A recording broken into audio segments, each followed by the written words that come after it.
இப்போ என்ன, கையில் செல்ஃபோனும் வைஃபை கனெக்ஷனும் இருந்தால் போதும், எல்லாரும் பாஸ்டர் ஆயிடுறாங்க. முந்தையெல்லாம் எவாஞ்சலிஸ்ட் ஆகிறது தான் ஈஸி, இப்போ பாஸ்டர் ஆகிறது ஈஸி. இந்த மாதிரி ஆட்களுக்கு ரெவரண்ட் கொடுக்கறதுக்கு வர இன்னொரு குரூப் அலைஞ்சிக்கிட்டு இருக்கு.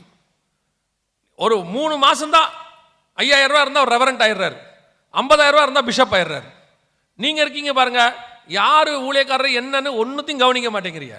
உங்களுக்கு இந்த கடைசி காலத்தில் இந்த ஃபாஸ்ட் ஃபுட்டு மாதிரி விதவிதமான சாப்பாடு விரும்புகிற மாதிரி அப்படியே யூடியூப்பில் தள்ளிக்கிட்டே இருக்கீங்க உட்காந்து. ஏதாவது தமிழ்லைனில் வித்தியாசமாக போட்டால் உடனே உள்ளே போயிடுறீங்க. அது சரியான உபதேசமாக கரெக்டான உபதேசமாக கூட பார்க்க மாட்டேங்கிறீங்க. அதனுடைய விளைவு என்ன, வீட்டுக்குள் பாம்பு வருகிறது. அது கொடுக்குற உபதேசம் அப்படியே நேர்மாறா ஒருத்தன் பிரசங்கமே பண்ணுறான், அன்னைக்கு பார்க்குறேன், ஆச்சரியமாக இருக்குது. நரகமே கிடையாது, பயப்படாத, கர்த்தர் கிருபை உள்ளவர், ஒரு நரகத்துக்கு அனுப்ப மாட்டாருங்கிறான். அப்போ வேதத்தில் நரகத்தை பற்றி சொன்னதான விஷயங்கள்லாம் என்ன? கர்த்தர் கிருபை உள்ளவர் தான், அதுக்காக உன்னை நரகத்துக்கு அனுப்பவே மாட்டாருன்னு யார் சொன்னது? பாவம் செய்கிற ஆத்மா